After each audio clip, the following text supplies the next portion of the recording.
보면 조금 뭐 우리로서는 약간 좀 불쾌한 이야기일 수도 있는데, 근대적인 역사 서술 방법에 의해서 우리나라 역사를 먼저 서술한 게 바로 이 하야시의 저술이다. 이거는 우리가 내용은 별도로 치더라도 체제를 놓고 볼 때는 우리가 인정할 수밖에 없는 그런 내용인 것 같습니다.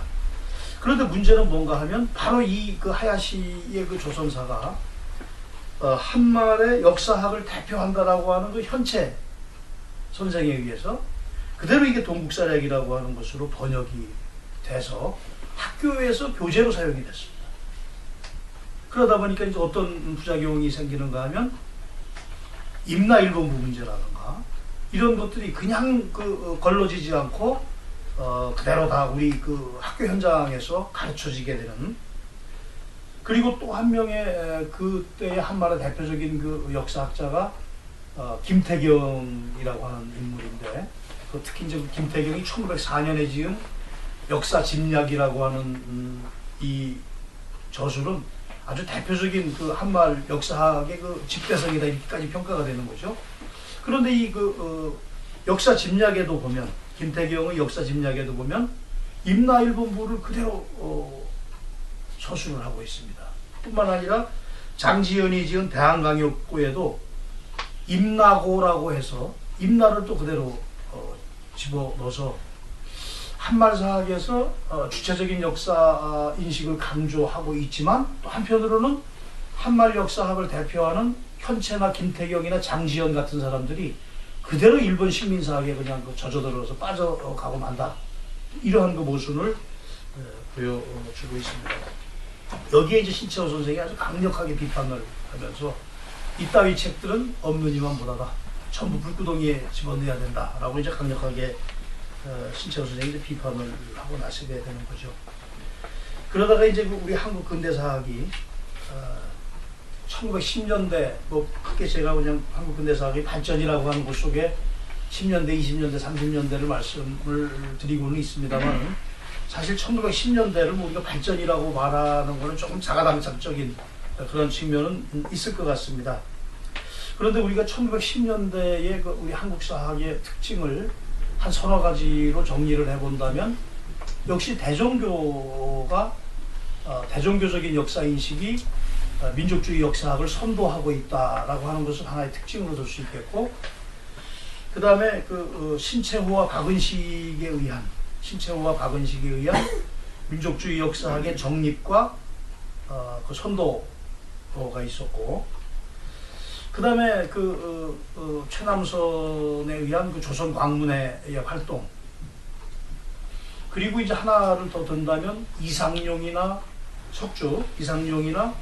김교헌이나 또는 유인식이나 이런 대종교적인 역사인식을 갖고 있었던 분들이 망명을 해가지고 망명지에서 역사학을 저술하고 역사인식을 보이는, 되게 이러한 한 4가지 정도가 1910년대 우리 한국사학계의 그 특징으로 이렇게 정리를 해볼 수가 있겠습니다. 신채호와 박은식에 대해서는 나중에 별도로 좀 말씀드릴 기회가 있을 것 같습니다. 조선 광문회를 보면 사실 이 육당에 대한 역사적인 평가는 좀 양극적인 평가가 있을 수 있다고 생각합니다. 학자나 이런 분으로서는 육당을 능가할 사람은 저는 없다고 생각합니다. 그 시기에. 그러나 이제 1928년 이후에 육당이 걸었던 길, 그걸 어떻게 평가할 거냐라고 하는 거는 아마 평가하는 사람에 따라서는 상당히 양극적인 현상을 보인다고 생각합니다. 육당이 동주 최씨, 철원 최씨를 동주 최씨라고 하는데, 그 사람들은 별로 철원 최씨라는 말을 잘 쓰지 않더라고요. 동주 최씨라는 말을 동주라는 말이 이제 철원의 옛말이기 때문에 그 최영의 후손이다 이걸 강조하기 위해서 이렇게 쓰는 것 같은데, 아주 이 최남선의 가문은 중인 가문으로서 근대 엘리트 집단으로 성장한 아주 대표적인 가문이라고 할 수 있겠죠. 최남선의 아버지가 최헌규인데 문과에 급제를 하죠. 문과라고 하는 것은 이제 음양과라고 해서 특히 이제 천문지리 이걸 가지고 시험을 보는 중인들을 위한 시험제도였는데, 거기에 이제 최남선의 아버지, 할아버지, 또 그 윗대까지가 전부 거기에 급제를 합니다. 그러니까 그 최남선의 가문은 한마디로 중인 과거에 계속적인 급제를 배출을 했는데, 특히 이분들의 전공이 지리학이었어요. 최남선 선대들이 전부 지리학에. 그리고 최남선의 아버지가 한약재 판매상을 하면서 돈을 무지하게 많이 벌었습니다. 최남선이 잘 아시는 것처럼 최남선이 19살 때, 아마 최남선도 그 아버지의 그 사업 수완을 받았는지 꽤 장사 수완이 좋았던 것 같은데, 19살 때 그 최남선이 사업을 시작을 하지 않습니까? 일본에 유학을 갔다 와가지고 사업을 시작해서 신문관이라고 하는 인쇄소 출판사를 하지요. 그때 그 최헌규, 아버지인 최헌규가 최남선을 아주 적극적으로 도와줍니다.